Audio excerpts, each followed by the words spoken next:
Oke, selamat pagi, selamat siang, selamat malam semua mahasiswa Politeknik Akbar dimanapun Anda berada. Kembali dengan saya di mata kuliah praktikum penulisan tugas akhir mahasiswa. Nah, sekarang kita masuk ke materi di bab 3 kalau di penyusunan sebuah riset ya. Anggap aja ini tugas akhir mahasiswa. Di bab 3 itu kita bisa tuliskan terkait dengan metode penelitian yang akan kita pakai. Nah, dalam metode penelitian inilah kita bisa tuangkan mulai dari objek penelitian kita itu apa dan di mana. Ya kan? Kemudian yang kedua, di bab 3 ini kita juga harus tuliskan terkait dengan jenis dan sumber data yang akan kita gunakan di dalam riset atau penelitian kita. Apakah nanti dengan menggunakan sumber primer, sumber sekunder, dan sebagainya. Nah, kemudian kita mulai tentukan apakah kita tadi menggunakan pendekatan penelitian yang kuantitatif atau yang kedua adalah kualitatif. Anggap aja biasanya mahasiswa pakai pendekatan kuantitatif. Nah, kalau teman-teman mau fokus ke dalam pendekatan kuantitatif, apa yang perlu dipersiapkan? Karena beda ya. Dengan pendekatan berbeda, mestinya nanti yang perlu dipersiapkan berbeda. Kita mulai dan kita simulasikan kalau teman-teman itu gunakan pendekatannya adalah penelitian kuantitatif.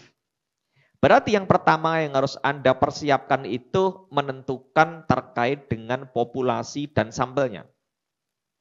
Ya, terkait dengan siapa populasinya, jumlahnya berapa, kemudian tentukan sampelnya dengan menggunakan teknik sampling tertentu sampai ketemu angka dan sebagainya. Kenapa? Karena tidak mungkin dalam penelitian kuantitatif, ya kan? Kita harus menggunakan semua populasi itu menjadi responden kan nggak mungkin. Ya, dengan segala keterbatasannya, keterbatasan waktu, tenaga, biaya, ya kan? Kadang periset itu nggak gunakan semua populasi sebagai responden, tapi mengambil sebagian dari populasi untuk dijadikan responden dalam penelitian. Secara simpel bisa saya katakan kita menentukan sampelnya. Tapi hati-hati ketika menentukan sampel itu tidak asal menentukan. Karena sampel itu kan harus bisa mewakili populasi yang kita teliti. Maka dengan pendekatan tertentu, ya kan, kita nanti akan pelajari, ya kan, apakah dengan menggunakan probability sampling atau dengan menggunakan non probability sampling. Berikut nanti banyak turunan yang bisa kita pakai untuk menentukan berapa jumlah sampel, kemudian bagaimana teknik samplingnya. Nah, kemudian setelah itu kita baru menentukan ya teknik pengumpulan datanya, kemudian kita mulai masuk ke tahapan definisi operasional variabel. Ada dua definisi yang harus teman-teman siapkan dalam sebuah kerangka penelitian. Yang pertama adalah definisi konseptual terkait dengan variabel, dan yang kedua adalah definisi operasional variabel.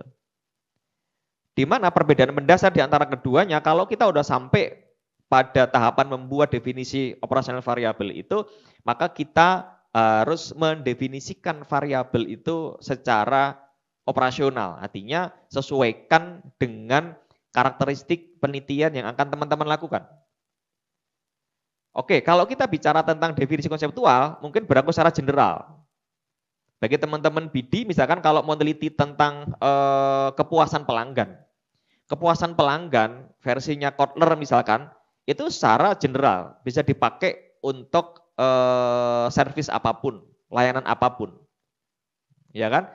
Contoh lain misalkan ada yang gunakan variabelnya adalah kualitas produk. Konsepnya Garvin kan, ada sekian indikator, 7-8 indikator. Secara general iya, tapi kan tidak semua produk itu bisa gunakan 8 indikator versinya Garvin. Maka akan gunakan indikator apa, ya kan? Itu nanti juga ada hubungannya dengan penetapan atau mendefinisikan variabel secara operasional. Nah, berarti itu ada hubungannya dengan di bab sebelumnya sebetulnya. Di bab 2 ketika teman-teman membahas tentang landasan teori, di situ paling tidak harus sudah mengerucut ke indikator dari masing-masing variabel yang akan teman-teman pakai. Baru nanti akan didefinisikan secara lebih detail mendalam di poin yang ketiga untuk penelitian kuantitatif, yaitu membuat definisi operasional variabel. Nah, setelah itu hasil akhir dari definisi operasional variabel itu adalah membuat item pernyataan yang harus dituangkan dalam sebuah kuesioner kalau gunakan sumber primer.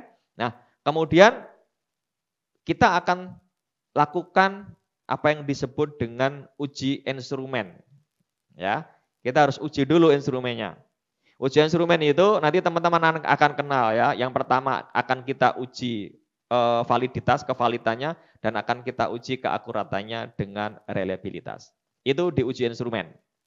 Setelah diuji instrumen, ya, setelah diuji dengan validitas, setelah diuji dengan reliabilitas, maka teman-teman langsung masuk ke tahap berikutnya, yaitu masuk ke teknik analisis data. Mestinya menggunakan software tertentu, gunakan tools tertentu, apakah SPSS, apakah SampleLS, atau Listr, atau dan lain sebagainya. Mestinya menyesuaikan dengan kebutuhan dari luaran penelitian itu apa. Kalau memang teman-teman lebih familiar dan itu bisa dilakukan dengan SPSS, ya gunakan SPSS, atau dengan menggunakan yang lainnya. Nah, ini kalau teman-teman gunakan pendekatan penelitiannya adalah kuantitatif. Lain lagi kalau teman-teman gunakan pendekatan penelitiannya adalah secara kualitatif. Agak berbeda ya kan, agak berbeda. Perbedaannya kalau kualitatif dimulai dengan teknik penentuan informan atau narasumbernya. Informan, sumber informasinya itu siapa? Yang kedua adalah teknik pengumpulan data, kemudian uji kredibilitas, dan yang keempat adalah reduksi data, penyajian, dan kesimpulan. Ya, tergantung pada teman-teman nanti gunakan pendekatan penelitiannya itu, saya ulangi, apakah dengan menggunakan pendekatan penelitian secara kuantitatif atau menggunakan pendekatan penelitian secara kualitatif. Ini gambaran terkait dengan metode penelitian yang akan teman-teman lakukan, apakah dengan menggunakan kuantitatif atau kualitatif. Ini yang bisa saya sampaikan di sesi ini. Tetap semangat dalam belajar, kita akan bertemu pada sesi yang lainnya.